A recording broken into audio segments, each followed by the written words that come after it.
Hello, my friends. I'm the Wolfman Dale Wolfley, and I'm coming to you from the second layer of the Wolf's Den. TCU Week, Texas Christian University, the Horned Frogs coming to town to do battle with our Mountaineers on Mountaineer Field, along with their head coach, Gary Patterson, who's just won his 200th career victory overall. That's getting near Coach Nealon's numbers. That's pretty darn good. And he has 175 victories at TCU, which is the active winningest coach right now. I believe Kirk Ferentz is number 2. So Gary Patterson in good company, and especially as a head coach and as a defensive coordinator, he knows his defense, man, and he gets it done. And they proved it since joining into the Big 12, as I've watched it personally. So let's go ahead and get into it. This is the WolfMan Breakdown for TCU, and it is brought to you, of course, by my great friends at Little General Stores. If you're not going to the game, go ahead and pick up all your drinks, special eats, whatever it is. I like the beef jerky, man. That's what I get at LG all the time. And make sure you stop by there and load up to watch the Mountaineers. And of course, if you're not going to go to the game, but you're going to go out, well, go ahead and stop off at Kegler's Sports Bar and Grill, because it is the home of the Neil Brown radio show. And they are great sponsors of the Wolfman Breakdown and the Wolfman Ramble, my buddies. It's also the home of the Wolfman Burger, 8-ounce burger, rolled juicy, and then they throw on their famous Kegler's. Man, I'll tell you what, the cheesesteak, smother it, man, right in there with the gold and blue sauce. It is just a killer, man. You don't believe me? Well, go ahead and take a look right here, because that right there is unbelievably, it's the best burger I know, best burger around. But they have all kinds of food at Kegler Sports Bar and Grill. So if you're not gonna go ahead and go to the game, if you're not gonna watch it at home, you go to Kegler Sports Bar and Grill. Get there early, man, because you know what? There's a lot of Mountaineers. Kegler Sports Bar and Grill, the place where Mountaineers go to watch Mountaineers. We'll continue on.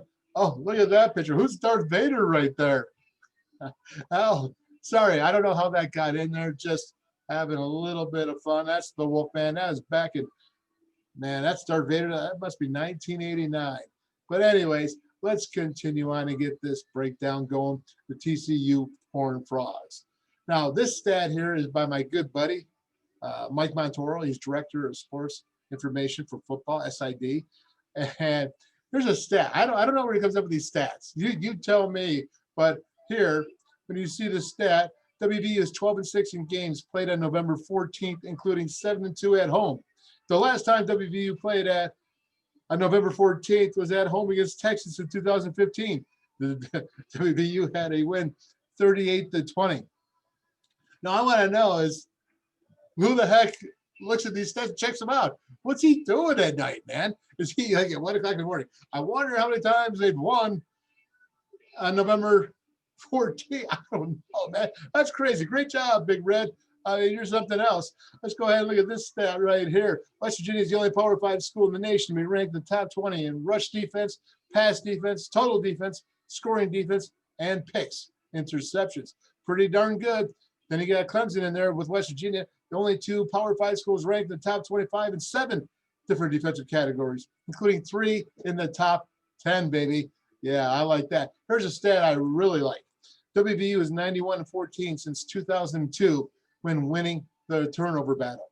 Don't think turnovers matter? Well, that proves that stat is that it does matter in most cases. West Virginia is ranked number 6 nationally in total defense at 271 yards and passing defense at 162. If you round up, number 7 interceptions with 19 in rushing defense with 109 yards. Number 20 in scoring defense with 19, 21 in pass efficiency defense, 114. Number 22 in sacks, 3 a game. Number 24 in tackles for loss with 8. And number 34 in third down defense at 36%, rounding up. Excellent job at defense. Obviously, they're playing at a high level, excellent level. Let's go on to the offensively. West Virginia's ranked 17, first down offense with 166. Number 24 in passing offense with 296 yards per game. and number 30 nationally in total offense with 450 yards. Running back Larry Brown, who was banged up last week, he's ranked number 4 nationally in total touchdowns with 11, 7 in rushing yards, 741.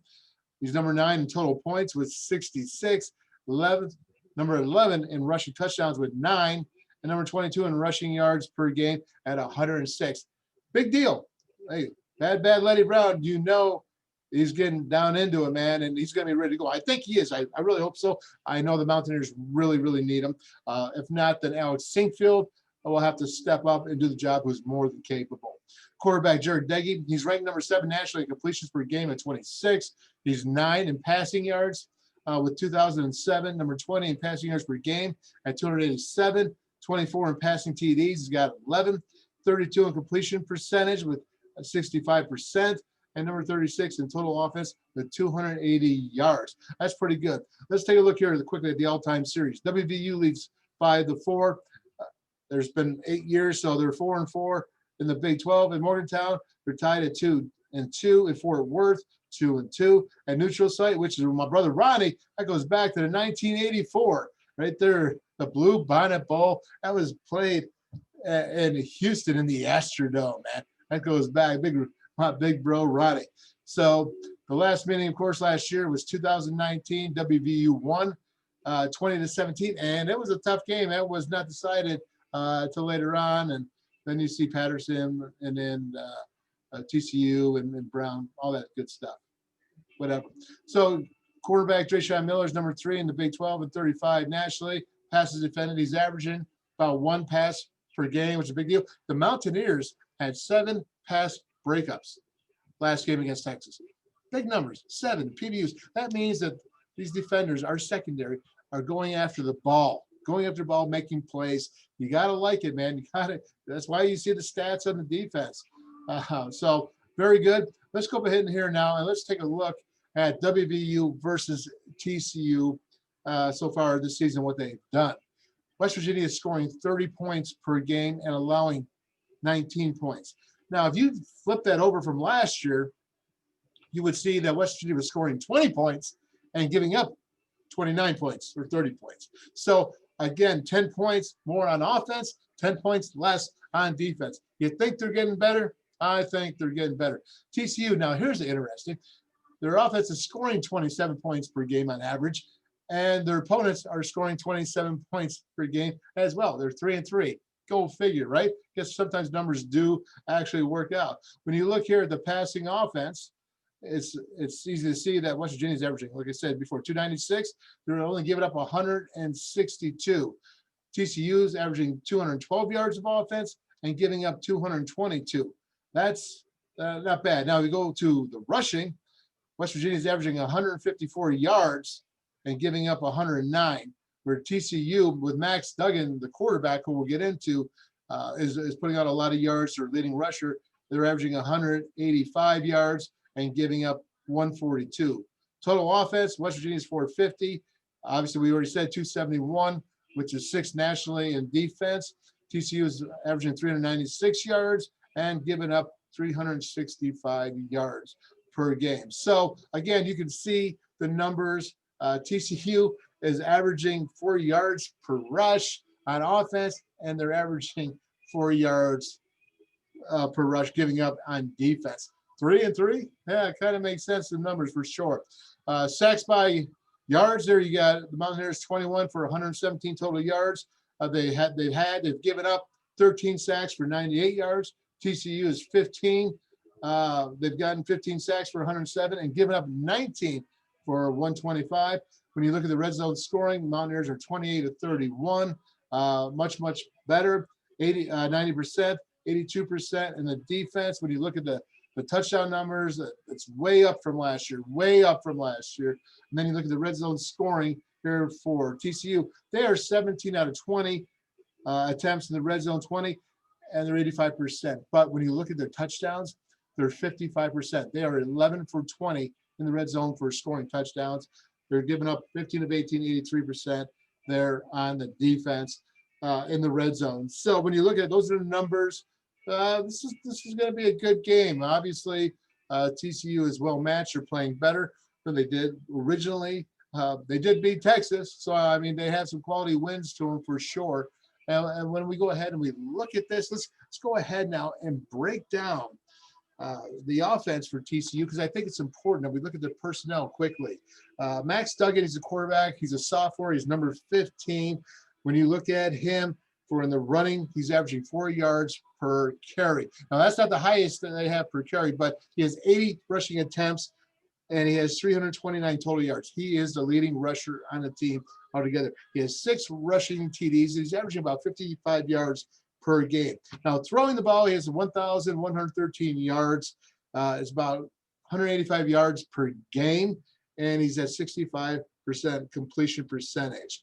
And he's a gamer, man. He is Sam Ehlinger, maybe a little bit quicker, not as tough, I don't think, but he is a baller, man. And the Mountaineers are going to have to really go ahead and control him, because I'm telling you right now, they're going to need to do it as well. So let's go ahead and let's take a look at this young running back core. Darwin Barlow is the number 2 rusher on the team. He's number 24. He is a freshman, and he's averaging 6 yards per rush, and he has 3 rushing touchdowns. You look at the next guy down with number 33, Kendre Miller. He's a freshman, and he's averaging 5 yards per carry. He has a total of 137 yards. He has, I believe 26 carries, whereas Barlow had 50. Again, Max Duggan had 80. And then last week against Texas Tech, Zach Evans came in, number 6. He is another freshman, but he's averaging 6 yards per carry as well. So he had a pretty effective game against Texas Tech. Let's look at this overall offense. When you're rushing, they have the runs. They like the zone. They really like that stretch zone. They like the stretch zone read. That means bringing Matt Duggan into the running game. The Mountaineers are going to have to really be careful with Max Duggan, because, again, it's that extra person in the box, that extra runner in the box that can hurt you, using his legs, just like Sam Ehlinger, just like Max Duggan, okay? And also, just like what Columbia did for Texas Tech against Mountaineers, moving the chains with his legs. But when you look at it, again, it's the zone rush, the zone read, it's the power and the power read. And when you look at it, the split zone is involved with that as well. And they do this thing that's kind of interesting. And I say neat because it's a neat play. But they will run the split zone with the tight end starting on one side, and he's coming over to block or a hook, to either kick out or hook the defensive end, depending on how the defensive end is playing it. And I'm going to show it to you. But it's called a follow. So they have the split zone follow, where he will fake the handoff to the running back, and the running back will be the lead blocker after the tight end is already either kicked out or hooked, and then the quarterback follows. So they really are using those numbers. The Mountaineers are going to have numbers in the box to defend. There's no doubt about it. So when you get to the passing game, they're averaging, like I said, 212 yards per game passing. They have a total of 6 touchdowns in the passing game. They scored 12 touchdowns rushing the ball. Max Duggan scored 6 of them, so half of them. And then you look at their wide receivers, and number 1 is first receiver receptions, I should say, is wide receiver Tay Barber. He's 5'9", 185. He's a junior. He has 27 receptions for 281 total yards, 2 TDs. He has a 10-yard per catch average. He's number 1. Number 2 is freshman, number 22, Blair Conrad. He's 5'11", 180. He has a 13-yard per reception average, 188 total yards, 1 TD, averaging about 31 yards per game. And then you have another freshman who's a big cat guy. He's 6'4", 193 pounds. He's out of Temple, Texas. That's right there at Baylor. That's interesting. Quentin Johnson, he's number 1. He has 13 receptions. He has a 17-yard per reception average, 1 TD, 225 total yards. And again, he's 6'4", 193. Watch out with those long arms, averaging almost close to 50 yards per game. And then the other thing I want to point out to you is this offensive line. Now, they're, like I said, they're averaging 4 yards per rush, and that's solid for sure. Their left tackle and right tackle are both 6'7", 300-pounders, 326, the redshirt freshman, Andrew Coker. And then you got TJ Storman. He's a senior, and he's 6'7" as well at 325. 326, 325. Not too big, right? And then you got some 6'4", 6'3", and 6'5" offensive linemen as well. Pretty solid. Their center, I know, Steve Avila at 6'4", 314 pounds. I believe he's up for the Remington Award, and he's a pretty good football player. They got some tight ends in there. Their favorite personnel is 11 personnel, about close to 60%. You could go 59's the shade under it. And when you look at it, number 10 personnel, that's 1 running back, 4 wide receivers. They're about 20% of the time. So when they get in third and passing downs, they like to go to 10 personnel. Then the third favorite personnel group is 12. That's 1 running back, 2 tight ends, 2 receivers. About 17% of the time, obviously that's going to be in your short yardage or red zone areas, trying to get those tough pounding yards. And of course, they will do a little bit of 20 speed, and that's usually quarterback in the gun, 2 running backs, there are 2 halfbacks, not a fullback, not a tight end, 2 speedsters, and then 3 receivers. So that's 20 speed. And when you look at their offense, they're going to run 46% of the time, pass 43, RPO 11%. That's run pass option. Let's go ahead and take a look here at this defense. And when I start off with this defense, I think it's important to say is that they're 4-2-5 defense. Gary Patterson's been the 4-2-5 since I've ever heard Gary Patterson. And sometimes, though, in the third and long, they will go 3 defensive linemen, 2, say, it'd be a 3-2-6. So what they do well in is that, you know, they are sound fundamentally. Defense, I'm telling you, you could do textbooks on this defense year in and year out. They are sound. And when you look at the front of the defensive linemen, they all have the same techniques. They are good, man. Pass defense, you know, they are 4th in pass defense. They lead the Big 12 in opponent completion percentage at 53%. So even though they're 4th in Big 12 in the passing yards, their completion percentage, they're number 1, man. I mean, that's pretty special. When you look at them, they are 3rd in the Big 12 in third down defense. 29% of the time, they're getting you off the field, man. Or, you know, 29% of the time you're staying on the field. It's absolutely sound numbers. TCU, it's hard to sustain against this defense. But here's the key. And I'm going to show you this on film. They give up the big plays. You know that TCU has 20 plays of 30 or more yards, the explosive plays, the big plays, giving up. And that's what their Achilles heel is, man. That's what's hurting them. TCU is giving up the big plays. They play tough 80 to 90% of the time on the football field, and then they go ahead and they give up the big play, scoring points, and that's really what's hurt them. So obviously the Mountaineers are going to have to be able to execute that big play. Let's take a look at their personnel quickly as we go through this. When you look at Mathis, their left defensive end, he's 6'5", 247 pounds. I'm going to show you on film. He had 3 sacks against Texas Tech last week. Just amazing. There are 2 ends that both have 7, 7.5 TFLs, respectively. On that, it's Kerry Coleman. Now he's 6'2", 224, not as big as Mathis is, but these guys really have solid technique and are really strong. He's got 2 sacks as well. Now the interior 2 defensive linemen, they're not quite the guys that Texas was last week. So again, they're giving up 4 yards per rush on defense, and you know that's 8th in the Big 12. So gives the Mountaineers some hope, trying to rush the ball, run it. I like their chances. Now, if we go to the linebackers here, when you look at the Sam and the Mike, the Sam is Garrett Wallow Jr. Now he's a senior. He's number 30. And he's leading the team in tackles with 46 tackles. He's got 5.5 TFLs. He's got a sack and 2 forced fumbles. He's number 30. I show him on TV for the Neil Brown show, or the Mountaineer Game Day show, excuse me. And he is a tremendous football player. He can run down plays, go sideline to sideline. But here's the deal. Go at him. I'm not so sure. We're going to see, aren't we? When we run that inside zone, I'm going to see what he can do when those offensive linemen and the Mountaineers get up to the second level and come right at him. I think that's something that the Mountaineers will do. We'll see if that happens. Hold me accountable if it's not. And then you have the Mike linebacker, 6'1", 223 pounds, D Winters. He's a sophomore. I'll tell you, I like the way these backers play. He's number 2 on the team in tackles with 38 tackles, 3.5 TFLs, a sack, and 2 pass breakups. Moving on to the secondary. Again, this is a 4-2-5 normal defense. So when you look at the 2 guys I like in this defense, okay? Number 1 is number 7 is Trayvon Morig. He's 6'2", 202 pounds. He's got 7 pass breakups. He's got a pick. He's, first team All-American on like 7 different preseason All-American lists. Number 7, he's good. He's 4th on the team in tackles with 26. But here's a guy, another safety. Here's a strong safety.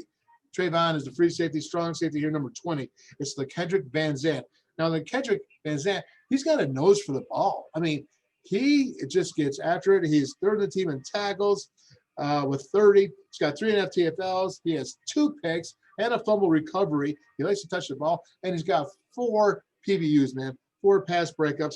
Again, they're going down to some young 2 sophomores at cornerback. Their weak safety is a sophomore as well. So you have basically 2 juniors and 3 sophomores down to their 4th and 5th cornerbacks that they have. And that's why I think you're seeing some of the big plays against them. The defense is tough. I like it. Here's another stat I think that needs to be out there is that TCU ranks 4th in pass defense and 5th in total defense through 6 games. So they're 4th and 5th in pass and total defense. But after the past 3 years, they were leading this. Numbers have dropped a bit. They're not as good as they were due to injuries as well. So there's your personnel on defense. Let's go ahead and let's take a look at this TCU defense. We'll move here, and we're going to see this. Now, right here is Mathis, the defensive end, who I told you had 3 sacks here on the team. He's going to come around for Texas Tech. Now, Texas Tech, remember, when we played them, they had only given up 3 sacks in like 185 passing attempts. Well, TCU poured it on them and had a lot of sacks. Let's go ahead, roll it. You're going to see Mathis right here. He's going to come around. Look at him work the edge. Look at it. Oh, right there, man. I'll tell you what, that is some seriously good technique, speed, rushing. Look at Coleman right here, number 11. He's coming in on the inside. Fantastic work right there. Again, the inside 2, I don't think there's much a problem, but wow, look at that. Nice hit. Hurt him inside the 10. That is a big play that TCU defense came up with. And let's take a look here at the secondary.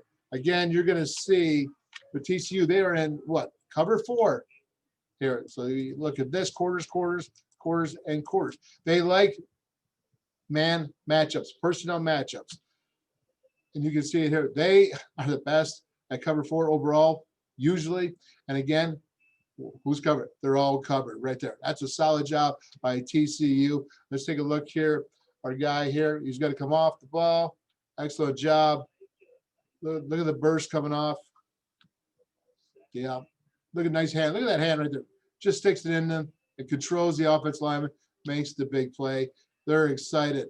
Now, let's go ahead here and take a look at Winters, the Mike linebacker. I told you about him. He's 2nd on the team in tackles. He's here. What TCU does so well, besides playing cover 4, besides playing their fundamentals on the defensive line, their linebackers, man, their fundamentals of tackling. They're always there. They don't make mistakes. They don't miss tackles. And by the way, if you compare that to West Virginia, they are very comparable. WVU defense right now is making tackles. They're tackling fairly well every game. Some games a little bit better than others, but they are in the top there for tackling right along with TCU. Go ahead, take a look at Winters here. He's got to come down. And look, open field tackles, man. This is it. This is a big linebacker and a scat back. Guess who's making the tackle? Yeah, the big linebacker is open field. That's a nice job by TCU for sure. And again, let's take a look here at the defense, because I told you this a little bit ago. What is their Achilles heel? Their Achilles heel is that they give up the big play. There it comes. Their defense. You see it? They're right there coming up, cover 4 once again. Now look at this cover 4. This here turns into man. This turns into man. It's matchups. It's cover 4, but it's matchups. It's very interesting. I like how it is. Here you go. Problems, big play. Yep, 60 yards. That's a touchdown. Yada, yada, yada. Let's go here. What's the next one? Again, 80 to 90% of the time, they're playing solid defense. They're making tackles. They're using their fundamentals. They're really playing well. Well, let's take a look here. Going up top, vertical. Roll it. Yeah, man. This is good stuff. Columbia, I forgot. Texas Tech, they like to take their time and move around and change plays. The film will get you all messed up right here. There you go. The clap, motion, fake handoff. Columbia throws it, gets it off, lays it in there. Touchdown. You just saw 2 plays there again against Texas Tech, and that's really hurt them all through the season for sure. And when I look at this and the special teams that they have, they play really hard, good returners. They just, it's Gary Patterson. He plays special teams well. He knows all 3 phases of the game, and he produces a very, very good product. The Mountaineers have their hands full for sure against TCU. And what I want to start doing here in this WolfMan Breakdown, I'm going to just say this, is that I believe this Mountaineer team is really getting better. I've seen it. I've been through it.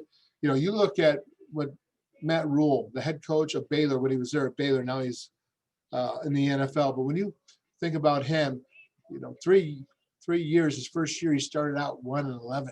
1-11, man. 1-11. The next year, he was 6-6. He was 500.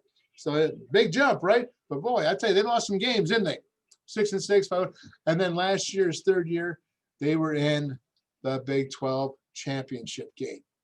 1986 was my first year. I got redshirted with West Virginia. Not a good year. 4-7. 1987, 6-6. After the bowl game against Oklahoma State, we lost. We were 6-5 finishing the season. Almost beat Syracuse in the last game that actually went on to the Sugar Bowl that year. They were undefeated that season as well. And good and bad. Step forward, step back, 2 steps forward, step back, 3 steps forward, maybe 2 steps backwards. But we finished the season at 500. Knew we were getting better from 4-7, 1986 to 6-6, 1987. And of course, in 1988, where did we go? 11-0, undefeated regular season. And the reason why I'm saying that is because as a player, I've seen it. I've seen the Mountaineers build. As a coach, I've seen it. I know what it takes. And I'm telling you right now that this staff, this head coach, our head coach, he knows how to build it. And the Mountaineers are building right now. They are fighting, going toe-to-toe with Texas. I mean, they could have won that game. So the last 2 games, they're number 6 or played against number 16, Kansas State, whooped them 37-10, beat them by 27 points. And then they lost to 4 to number 22, Texas, who has now risen up into the top 25. That's a team that's a lot better than last year. Told you about the points spread difference, the red zone difference. This team is making plays. This team is getting there. They're not there yet. They're not there, but that's what the climb is all about. Don't tell me you're sick of hearing me say, trust the climb. I just tell the facts, man. I just say what reality is. Reality is you got young guys. Reality is that they're going to make mistakes. Reality is they're going to learn from their mistakes and become a more mature team and learn how to win on the road. It's coming, man. It is coming. And the last thing I want to show you this. I want to show you this highlight because I think it's important. And when I do this here, I want you to see what we have right here with this team. And look at my man, Brandon Yates. He's a redshirt freshman. He has got Osai, Joseph Osai, All-American. Just had the best game of his career, I think, the week before. And I want you to see Brandon Yates right here, coming off left tackle, redshirt freshman, getting better and better and better. Does he do everything right? Absolutely not. No, of course not. He's a redshirt freshman player. I played as a redshirt freshman, man. It is hard. It is hard, especially going against an All-American. Say, hey, Brandon Yates, and I call him Big Y, because guess what? You're going Big Y against Joseph Osai. Here we go. Watch it. Roll it. This is a run. You're going to see here. It split zone. Look at my man. Yeah, this is just a side defense. Watch the club. This is an experienced move. This is not a redshirt freshman move. You want to see the end zone shot of it? How fierce it is? Go ahead. Check this out. Watch the club here on All-American Joseph Osai. Yes. Get over there. When motion comes off, look at the club. Oh, there's a little bit of fierce. I'm telling you, that is a move that just doesn't come as a redshirt freshman. That is tough, man. Tough. Nice. I like it. Here, let's check this out right here. I want to show you another thing against Joseph Osai. Now, he's right here, Big Y, and you got Joseph Osai again rushing against him. And the Mountaineers gave up a sack on this, but I want you to look at Brandon Yates and his technique, man. Roll it. I like this. There you go. Comes out. Look at the hands. Look at his handwork. Look at his feet moving. This is going to be excellent. I'm going to show you the end zone here, but he's just making a move. Osai, he is trying to do one of his big-time moves, quick, speed, swim, power. That's good stuff. Check it out right here. Now, look at it right here. He is going to move his feet, man. And when you move your feet like a big dancing bear and you use your big long arms right there, just pow, pow, pow. It's called independent hands, man. Independent hands. Roll it. Check it out. The clap. Look at it. Oh, he tries to move. Look at the swim. He doesn't get it. Independent hands. Look at that, man. That's a redshirt freshman and an All-American. Tell me he's not going to be there? Yeah, I'm telling you, that is some really, really good stuff. Really happy with the progress he's making. He is not there yet. He's got a long ways to go. But look out, man, because Big Y, Brandon Yates, you're coming along. And that, my friends, is the WolfMan Breakdown for TCU. Let's go, Mountaineers. Let's beat the Horned Frogs, man. Croak the Toads. Boom!